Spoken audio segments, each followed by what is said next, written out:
Hello, welcome back student. Standard 8 के हमने अभी तक चैप्टर नंबर 1 से लेकर 3 तक के देखे हैं। First rational number, second linear equation in one variable and third one is understanding of quadrilaterals. Fourth chapter है प्रैक्टिकल जियोमेट्री, वो हम बाद में देखेंगे। उसके पहले हम चैप्टर नंबर 5 देखते हैं, वो है डेटा हैंडलिंग। तो हम स्टार्ट करते हैं हमारे चैप्टर नंबर 5 से, डेटा हैंडलिंग। उसमें आपको पहले बेसिक इंट्रोडक्शन दिया है। उसमें आपको डेटा हैंडलिंग मतलब बहुत सारे आपके पास डेटा है, उसको ऑर्गेनाइज कैसे करे, उसको किस तरह से रखे, उसका डेटा कैसे बनाए, रिकॉर्ड कैसे रखे, उसके बारे में इंफॉर्मेशन है। तो फर्स्ट आपको इसमें ग्राफ भी ड्रॉ करना आएगा। तो फर्स्ट है इसके अंदर फर्स्ट वाला है पिक्टोग्राफ। पिक्टोग्राफ वो एक ऐसा इस तरह का ग्राफ है जैसे उसमें कोई भी सिंबल देकर आपको दिखाना है। वो बहुत ही पहले स्टैंडर्ड में आता था, जैसे स्टैंडर्ड 3rd 4th में जो डेटा हैंडलिंग होता है उसमें पिक्टोग्राफ होते हैं। आपको ये पिक्टोग्राफ जो स्टडी में अभी आएगा नहीं। उसके बाद सेकंड वाला है बार ग्राफ।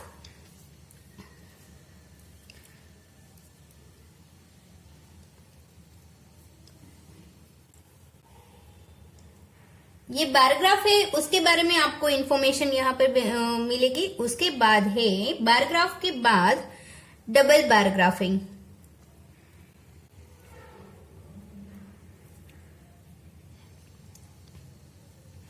बार ग्राफ है ये एक ऐसा ग्राफ है जैसे कि आप इस तरह का एक्स एक्सिस और वाई एक्सिस ड्रॉ करते हो, उसके अंदर एक्स एक्सिस पे कुछ डेटा है आपके पास, उसी तरह से वाई एक्सिस पे भी डेटा है।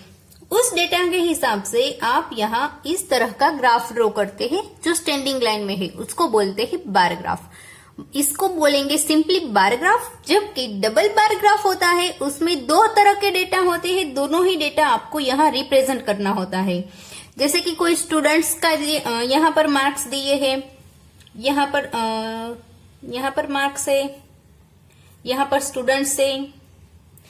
इस स्टूडेंट के सब्जेक्ट वाइज आपको उसके ड्रॉ करने हैं ग्राफ। तो कैसे, फर्स्ट मैथ्स में इतने मार्क्स आए हैं, साइंस में इतने आए हैं, इस तरह के सारे स्टूडेंट के मार्क्स आपके पास है, तो दोनों ही पास में इस तरह का ड्रॉ करने को आएगा।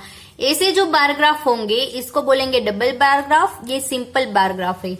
ओके, उसके बाद आपको इसमें ऑर्गेनाइजेशन ऑफ डेटा, उसके बाद का ये बेसिक है। इसके बाद का आपका टॉपिक है वो है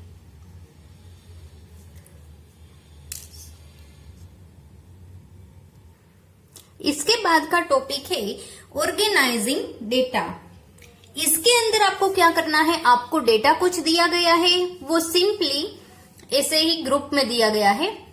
जैसे कि आप इसके अंदर ही एक एग्जांपल आपको बुक में दिया गया है, वो देख सकते हो। उसमें सब्जेक्ट के नाम दिए गए हैं, कौन कितना स्टूडेंट है, उसके फेवरेट सब्जेक्ट कौन कौन से है, उसका आपको यहाँ रिकॉर्ड दिया गया है। तो रिकॉर्ड में आपको सिंपली नाम दिए गए हैं, आर्ट्स, मैथ, साइंस, इंग्लिश। अब ये सारे सब्जेक्ट है, इसको आपको ऑर्गेनाइज करना है, कितने स्टूडेंट है, उनको कितने सब्जेक्ट कौन कौन से फेवरेट है, उसके बारे में। तो पहले उसके लिए हम टेब्यूलर फॉर्म यूज करेंगे। जो टेब्यूलर फॉर्म इसके लिए हम बनाते हैं उसको हम बोलते हैं फ्रीक्वेंसी डिस्ट्रीब्यूशन टेबल।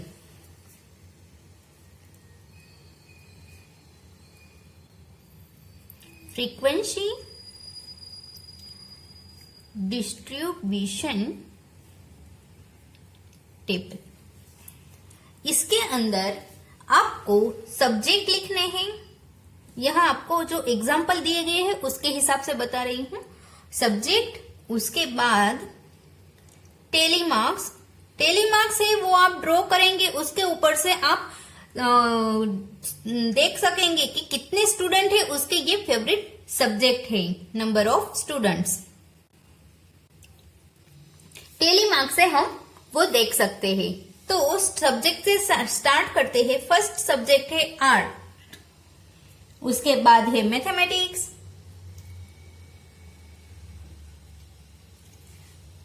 फिर है साइंस, फिर है इंग्लिश, और कोई है? ओके, फिर रिपीट हो रहे हैं। बस इतने ही सब्जेक्ट है आपके पास। तो मैंने ये टेबल बना लिया जिसमें मैंने बता दिया है कि ये सब्जेक्ट है। यहाँ पे मैं ड्रॉ करूंगी, वो होगी टेली मार्क्स। और जो फाइनली हमारी जो लास्ट वाली रो है वो हमें दिखाएंगे नंबर ऑफ स्टूडेंट। इसमें जो नंबर ऑफ स्टूडेंट है उसको हम फ्रीक्वेंसी बोलेंगे। ये वाला सब्जेक्ट है कितनी बार आ रहा है, ये वाला सब्जेक्ट कितनी बार आ रहा है, वो एक तरह की फ्रीक्वेंसी है।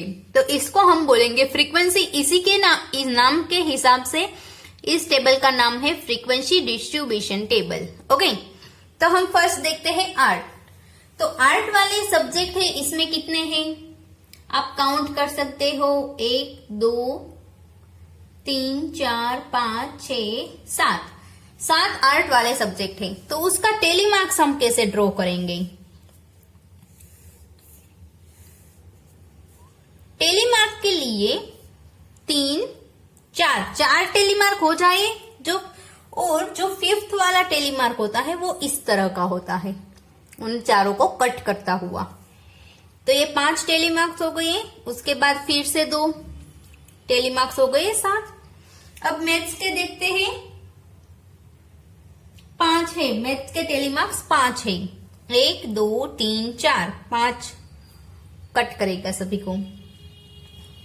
उसके बाद साइंस का 1 2 3 4 5 6 टेली मार्क्स से साइंस के लिए। तो 4, ये 5 और एक अलग से यानी कि 6।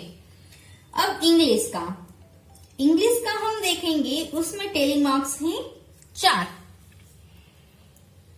तो सिंपली इस तरह से ही इसको ड्रॉ करना है, इसमें कट नहीं लगेगा, 4 है इसलिए। जब फिफ्थ वाला आएगा तो कट लगेगा। ओके, तो ये आपका हो गया फ्रीक्वेंसी डिस्ट्रीब्यूशन टेबल। ये है उन सब्जेक्ट की फ्रीक्वेंसी है। आर्ट कितनी बार आ रहा है, मैथमेटिक्स कितनी बार आ रहा है, ये सभी की फ्रीक्वेंसी है सब्जेक्ट के हिसाब से। उसके बाद एक टॉपिक है ग्रुपिंग ऑफ डेटा, इसी की तरह का ही है।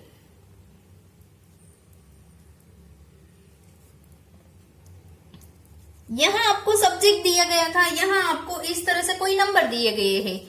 अब वो नंबर है, बहुत सारे नंबर है।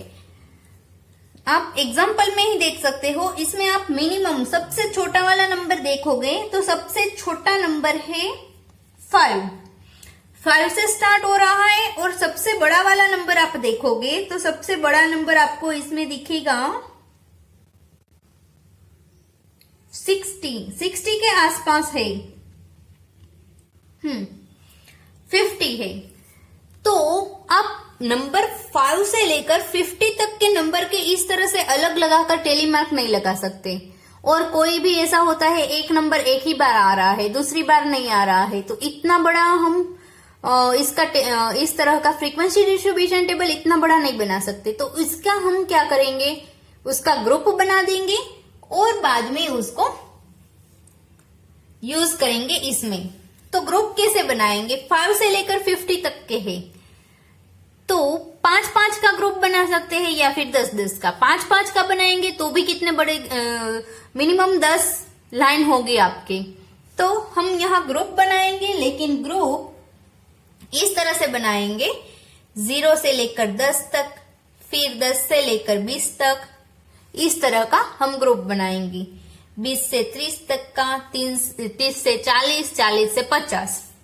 ओके, तो इसके अंदर आपको कौन कौन से नंबर है वो इंक्लूड करने हैं वो देख लेते हैं। 0 से स्टार्ट हो रहा है, 10 तक जा रहा है, तो 0 इसमें इंक्लूड होगा। जबकि 10 है वो इसके अंदर नहीं इंक्लूड होगा। 10 से 20 वाला जो हमारा पोर्शन है इसमें 10 इंक्लूड होगा। यानी कि जहां से ग्रुप स्टार्ट हो रहा है वो नंबर हमें इसमें इंक्लूड करना है और जहां पर खत्म हो रहा है वो इंक्लूड नहीं करना है। ओके, इस तरह का जो है उस तरह से हम ड्रॉ करेंगे। पहले हम देख लेते हैं उसका टेबल हम कैसे बनाएंगे ग्रुपिंग ऑफ डेटा का। तो पहले हम बनाएंगे ग्रुप, ग्रुप के यहाँ पर होंगे टेली मार्क्स और पास में होगी उसकी फ्रीक्वेंसी। तो इस टेबल को बोलेंगे हम, ग्रुप बनाकर बना रहे हैं इस टेबल को, इसलिए इस टेबल को हम बोलेंगे grouped frequency distribution table. Grouped frequency distribution table. तो यहाँ पर आपको जो एग्जाम्पल दिया है उसके हिसाब से आप बनाओगे टेबल। तो 0 से हम स्टार्ट करेंगे, 0 से लेकर पहले 10 तक का, उसी तरह से 10 से 20, 20 से 30, 30 से 40, 40 से 50, 50 है वो हमारा सबसे बड़ा नंबर है, लेकिन यहाँ 50 पे खत्म हो रहा है, मतलब यहाँ फिर 50 नंबर होगा तो इंक्लूड नहीं होगा। 50 को इंक्लूड करने के लिए हमें ये वाला भी डालना पड़ेगा। ओके, तो इस टेबल को हम अब फिलअप करेंगे, उसकी फ्रीक्वेंसी और उसके टेली मार्क्स लगाएंगे। तो एग्जाम्पल है आपके पास बुक के अंदर, उसमें से अब हम नंबर ढूंढते हैं। 0 से लेकर 10 तक के कितने नंबर है उसमें, वो हम फाइंड करते हैं। 10 वाला इंक्लूड नहीं करना है, 0 से 9 नंबर ही देखने हैं। कितने नंबर है वो हम देखते हैं। एक 5 है और एक 7 है, दूसरे कोई नंबर नहीं है, बस 2 ही नंबर है। तो 2 टेली मार्क्स हो गए, यहाँ पर होगा ये फ्रीक्वेंसी 2।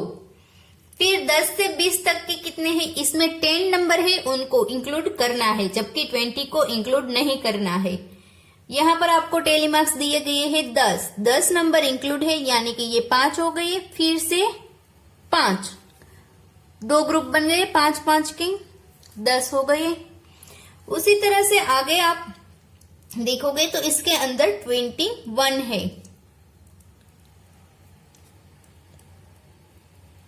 21 के लिए हम इस तरह का ग्रुप बनाएंगे। फिर 19,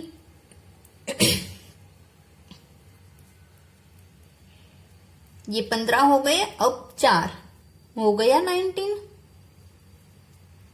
उसके बाद है 7, उसके बाद है 1। अब आपको जो ग्रुप ऊपर दिया गया है, जितने भी नंबर्स दिए गए हैं, उन नंबर को पहले काउंट कर लो। टोटल कितने नंबर है आपके पास? टोटल 60 नंबर है, 60। तो यहां पर भी आपको इन सभी जो फ्रीक्वेंसी आ रही है आपके पास, इन फ्रीक्वेंसी का एडिशन होना चाहिए 16। इसका भी 60 होगा एडिशन। तो ये आपका हो गया ग्रुप्ड फ्रीक्वेंसी डिस्ट्रीब्यूशन टेबल। ये हो गया फ्रीक्वेंसी डिस्ट्रीब्यूशन टेबल, सिर्फ फ्रीक्वेंसी ही है, यहाँ पर ग्रुप आ रहे हैं, यानी कि ग्रुप फ्रीक्वेंसी डिस्ट्रीब्यूशन टेबल। अब आगे इसी के हिसाब से यही जो हमारा ये बेसिक है, bar graph, double bar graph, फिर frequency distribution table, group frequency distribution table, इसी के हिसाब से हमें आगे जो है वो सम्स है दिए गए हैं। एक्सरसाइज 5.1 दी गई है, वो हम स्टार्ट करेंगे उसी के हिसाब से।